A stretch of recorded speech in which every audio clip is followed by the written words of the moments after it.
हरे Krishna. Shrimad Bhagavatam canto 11 chapter 8 Pingala की कथा। साधु ब्राह्मण ने कहा, हे राजन, देहधारी जीव स्वर्ग या नरक में स्वतः दुख का अनुभव करता है। इसी तरह बिना खोजे ही सुख का भी अनुभव होता है। इसलिए बुद्धिमान तथा विवेकवान व्यक्ति ऐसे भौतिक सुख को पाने के लिए कभी कोई प्रयास नहीं करता। अजगर का अनुकरण करते हुए मनुष्य को भौतिक प्रयास का परित्याग कर देना चाहिए और अपने उदर पोषण के लिए उस भोजन को स्वीकार करना चाहिए जो अनायास मिल जाए, चाहे वह स्वादिष्ट हो, यह स्वाद रहित, पर्याप्त हो या स्वल्प। यदि कभी भोजन ना भी मिले तो संत पुरुष को चाहिए कि बिना प्रयास किए वह अनेक दिनों तक उपवास रखे। उसे यह समझना चाहिए कि ईश्वर की व्यवस्था के कारण उसे उपवास करना चाहिए। इस तरह अजगर का अनुसरण करते हुए उसे शांत तथा धीर बने रहना चाहिए। संत पुरुष को शांत रहना चाहिए और भौतिक दृष्टि से अक्रिय रहना चाहिए। उसे बिना अधिक प्रयास के अपने शरीर का पालन पोषण करना चाहिए।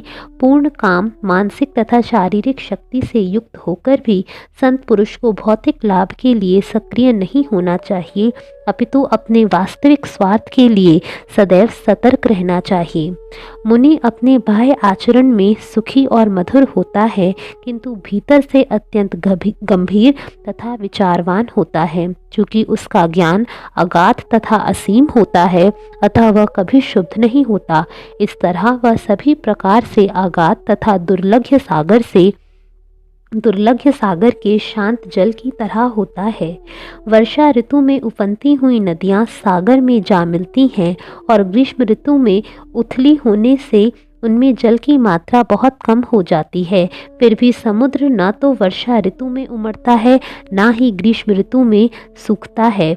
इसी तरह से जिस संत भक्त ने भगवान को अपने जीवन का लक्ष्य स्वीकार किया है, उसे कभी तो भाग्य से प्रचुर भौतिक ऐश्वर्य प्राप्त हो जाता है और कभी वह अपने को भौतिक दृष्टि से कंगाल पाता है। फिर भी भगवान का ऐसा भक्त ना तो प्रोन्नति के समय हर्षित होता है, न दरिद्र बनने पर खिन्न होता है। जो व्यक्ति अपनी इंद्रियों को वश में नहीं कर पाता, वह परमेश्वर की माया से उत्पन्न स्त्री के रूप को देखकर तुरंत आकृष्ट हो जाता है।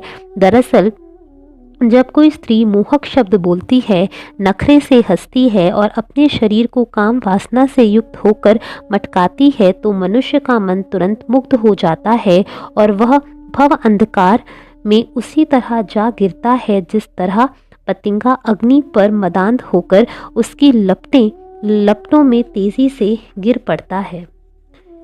विवेक रहित मूर्ख व्यक्ति सुनहले गहनों, सुंदर वस्त्रों और अन्य प्रसाधनों से युक्त कामुक स्त्री को देखकर तुरंत ललचा हो उठता है। ऐसा मूर्ख इंद्रिय तृप्ति के लिए उत्सुक होने से अपनी सारी बुद्धि को बैठता है और उसी तरह नष्ट हो जाता है जिस तरह जलती अग्नि की ओर दौड़ने वाला पतंगा।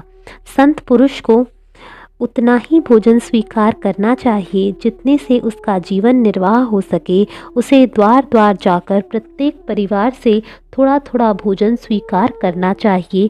इस तरह उसे मधुमक्खी की वृत्ति का अभ्यास करना चाहिए। जिस तरह मधुमक्खी बड़े तथा छोटे सभी प्रकार के फूलों से मधु ग्रहण करती है, उसी तरह बुद्धिमान मनुष्य को समस्त धार्मिक शास्त्रों के सार ग्रहण करने चाहिए। संत पुरुष को यह नहीं सोचना चाहिए, मैं इस भोजन को आज रात के लिए रखूंगा या इस दूसरे भोजन को कल के लिए बचा लूंगा। दूसरे शब्दों में, संत पुरुष को भीख से प्राप्त भोज्य सामग्री का संग्रह नहीं करना चाहिए, प्रत्युत उसे अपने हाथ को ही पात्र बनाकर उसमें जितना आ जाए उसी को खाना चाहिए। उसका एकमात्र कोठार उसका पेट होना चाहिए और उसके पेट में आसानी से जितना आ जाए वही उसका भोजन संग्रह होना चाहिए। इस तरह उसे लोभी मधुमक्खी का अनुकरण नहीं करना चाहिए जो अधिक से अधिक मधु एकत्र करने के लिए उत्सुक रहती है। साधु संत को उसी दीन या उसी दिन या अगले दिन खाने के लिए भी भोजन का संग्रह नहीं करना चाहिए। यदि वह इस आदेश की अवहेलना करता है और मधुमक्खी की तरह अधिक से अधिक स्वादिष्ट भोजन एकत्र करता है, तो उसने जो कुछ एकत्र किया है वह निस्संदेह उसे नष्ट कर देगा। संत पुरुष को चाहिए कि वह किसी युवती का स्पर्श ना करे। वस्तुतः उसे काठ की बनी स्त्री के स्वरूप वाली गुड़िया को भी अपने पांव से भी स्पर्श नहीं होने देना चाहिए। स्त्री के साथ शारीरिक संपर्क होने पर वह निश्चित ही उसी तरह माया द्वारा बंदी बना लिया जाएगा, जिस तरह हथनी के शरीर का स्पर्श करने की इच्छा के कारण हाथी पकड़ लिया जाता है। विवेकवान व्यक्ति को कभी भी परिस्थिति में अपनी इंद्रिय तृप्ति के लिए स्त्री के सुंदर रूप का लाभ उठाने का प्रयास नहीं करना चाहिए। जिस तरह हथनी से संभोग करने का प्रयास करने वाला हाथी उसके साथ संभोग कर रहे अन्य हाथियों के द्वारा मार डाला जाता है, उसी तरह जो व्यक्ति किसी नारी के साथ संभोग करना चाहता है वह किसी भी क्षण उसके अन्य प्रेमियों द्वारा मारा डाला जा सकता है, जो उससे अधिक बलिष्ठ होते हैं। लोभी व्यक्ति बहुत संघर्ष तथा कष्ट से प्रचुर मात्रा में धन एकत्र करता है, किंतु इस धन को एकत्र करने वाले व्यक्ति को इसका भोग करने या अन्यों को दान हमेशा करने नहीं दिया जाता। लोभी व्यक्ति उस मधुमक्खी के समान है जो प्रचुर मात्रा में शहद उत्पन्न करने के लिए संघर्ष करती है, किंतु उसे उस व्यक्ति द्वारा चुरा लिया जाता है जो या तो स्वयं उसका भोग करता है या अन्यों को बेच देता है। कोई चाहे कितनी सावधानी के साथ अपनी कठिन कमाई को क्यों ना छिपाए या उसकी रक्षा करने का प्रयास करे, किंतु मूल्यवान वस्तुओं का पता लगाने वाले पटु लोग उसे चुरा ही लेंगे। जिस प्रकार शहद चोर मधुमक्खियों द्वारा बड़े ही परिश्रम पूर्वक एकत्र की गई शहद को निकाल लेता है, उसी तरह ब्रह्मचारी तथा सन्यासी जैसे साधु संत पारिवारिक भोग के समर्पित गृहस्थों द्वारा बहुत ही कष्ट सहकर संचित किए गए धन का भोग करने के अधिकारी हैं। वनवासी सन्यासी को चाहिए कि भौतिक बोध को उत्तेजित करने वाले गीत या संगीत को कभी भी ना सुने।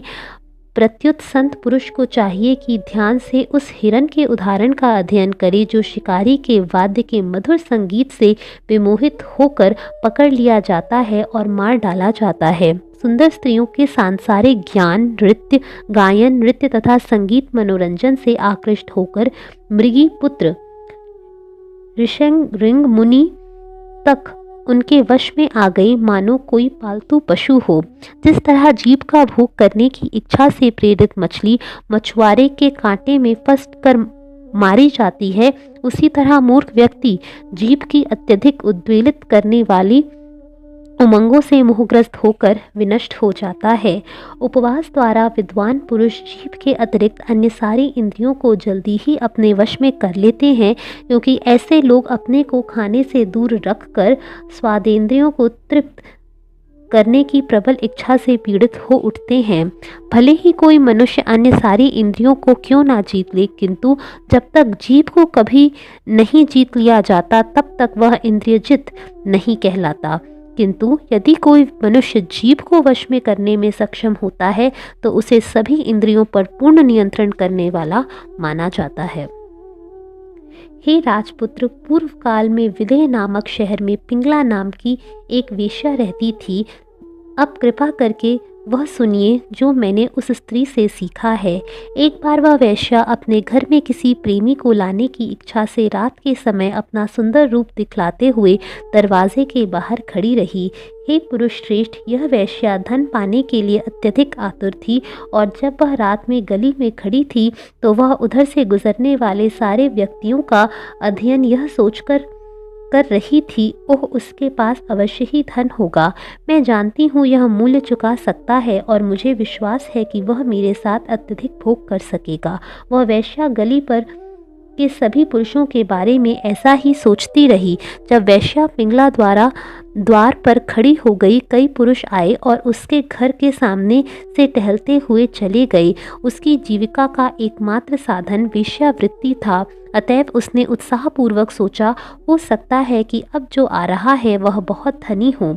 हाय, वह तो रुक ही नहीं रहा, किंतु मुझे विश्वास है कि अन्य कोई अवश्य आएगा। अवश्य ही यह जो आ रहा है मेरे प्रेम का मूल्य चुकाएगा और शायद प्रचुर धन दे। इस प्रकार व्यर्थ की आशा लिए वह द्वार पर टेक लगाए खड़ी रही और अपना धंधा पूरा ना कर सकी और सोने भी ना जा सकी। उद्विग्नता से वह कभी गली में जाती और कभी अपने घर के भीतर लौट आती। इस तरह धीरे धीरे अर्धरात्रि हो आई। ज्यों ज्यों रात बीतती गई वह वेश्या, जो कि धन की अत्यधिक इच्छुक थी, धीरे धीरे हताश हो उठी और उसका मुख सूख गया। इस तरह धन की चिंता से युक्त तथा अत्यंत निराश होकर वह अपनी स्थिति से अत्यधिक विरक्ति अनुभव करने लगी और उसके मन में सुख का उदय हुआ। वह वेश्या अपनी भौतिक स्थिति से ऊब उठी और इस तरह वह अन्य मनस्क हो गई। दरअसल विरक्ति तलवार का काम करती है। यह भौतिक आशाओं तथा इच्छाओं के बंधन को खंड खंड कर देती है। अब मुझसे वह गीत सुनो जो उस स्थिति में वेश्या ने गाया। हे राजन, इस तरह आध्यात्मिक ज्ञान से विहीन व्यक्ति कभी भी अनेक भौतिक वस्तुओं पर अपने मिथ्या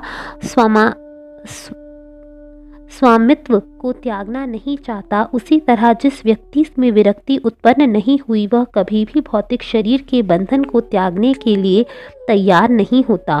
पिंगला वेश्या ने कहा, जरा देखो ना, मैं कितनी मोहग्रस्त हूँ। चूंकि मैं अपने मन को वश में नहीं रख सकी, इसलिए मैं मूर्ख की तरह किसी तुच्छ व्यक्ति के विषय में सुख की कामना करती हूँ। मैं ऐसी मूर्ख निकली कि मेरे हृदय में जो शाश्वत स्थित है और मुझे अत्यंत प्रिय है, उस पुरुष की मैंने सेवा छोड़ दी। वह अत्यंत प्रिय ब्रह्मांड का स्वामी है, जो कि असली प्रेम तथा सुख का दाता है और समस्त समृद्धि का स्रोत है। यद्यपि वह मेरी ही हृदय में है, किंतु मैंने उसकी पूर्ण रूपेण अनदेखी की है। बजाय इसके मैंने अनजाने ही तुच्छ आदमियों की सेवा की है, जो मेरी असली इच्छाओं को कभी भी पूरा नहीं कर सकते और जिन्होंने मुझे दुख, भय, चिंता, शोक तथा मोह ही दिया है। ओह, मैंने अपनी आत्मा को व्यर्थ ही पीड़ा पहुंचाई। मैंने ऐसे कामुक लोभी पुरुषों के हाथ अपने शरीर को बेचा, जो स्वयं दया के पात्र हैं। इस प्रकार मैंने वैश्या के अत्यंत ग्रहित पेशे को अपनाते हुए धन तथा मैथुन का आनंद पाने की आशा की थी। यह भौतिक शरीर एक घर के सदृश है, जिसमें आत्मा रूप में मैं रह रही हूँ। मेरी रीढ़, पसलियाँ, हाथ तथा पांव को बनाने वाली हड्डियाँ इस घर की आड़ी तथा पड़ी शहतीरें, थुनिया तथा खंबे हैं और पूरा ढांचा मलमूत्र से भरा हुआ है तथा चमड़ी, बाल तथा नाखूनों से आच्छादित है। इस शरीर के भीतर जाने वाले 9 द्वार निरंतर गंदी वस्तुएं निकालते रहते हैं। भला मेरे अतिरिक्त कौन स्त्री इतनी मूर्ख होगी कि वह इस भौतिक शरीर के प्रति यह सोचकर अनुरक्त होगी कि उसे इस युक्ति से आनंद तथा प्रेम मिलेगा। निश्चित रूप से इस विदेह नगरी में मैं ही अकेली निपट मूर्ख हूँ। मैंने उन भगवान की उपेक्षा की है जो हमें सब कुछ देते हैं, यहाँ तक कि हमारा मूल आध्यात्मिक स्वरूप भी देते हैं। मैंने उन्हें छोड़कर अनेक पुरुषों से इंद्रिय तृप्ति का भोग करना चाहा है। भगवान समस्त जीवों के लिए नितांत प्रिय हैं, क्योंकि वे हर एक के शुभेच्छुक तथा स्वामी हैं।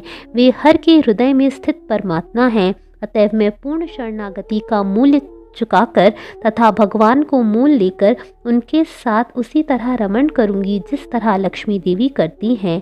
पुरुष स्त्रियों को इंद्रिय तृप्ति प्रदान करते हैं, किंतु इन सारे पुरुषों का तथा स्वर्ग में देवताओं का भी आदि और अंत है। वे सभी क्षणिक सृष्टियां हैं जिन्हें काल घसीट ले जाएगा। अतएव इनमें से कोई भी अपनी पत्नियों को कितना वास्तविक आनंद या सुख प्रदान कर सकता है।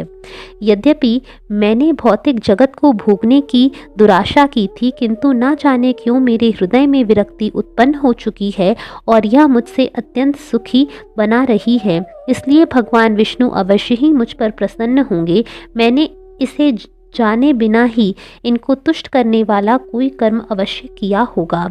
जिस व्यक्ति में विरक्ति उत्पन्न हो चुकी है, वह भौतिक समाज, मैत्री तथा प्रेम के बंधन त्याग सकता है, और जो पुरुष महान कष्ट भोगता है वह निराशा के कारण धीरे धीरे विरक्त हो जाता है तथा भौतिक जगत के प्रति अन्य मनस्क हो उठता है। मेरे महान कष्ट के कारण ही मेरे हृदय में ऐसी विरक्ति जागी है, अन्यथा यदि मैं सचमुच अभागिन होती तो मुझे ऐसी दयार्द्र पीड़ा क्यों झेलनी पड़ती। इसलिए मैं सचमुच भाग्यशालिनी हूँ और मुझे भगवान की दया प्राप्त हुई है। वे अवश्य ही मुझ पर प्रसन्न हैं।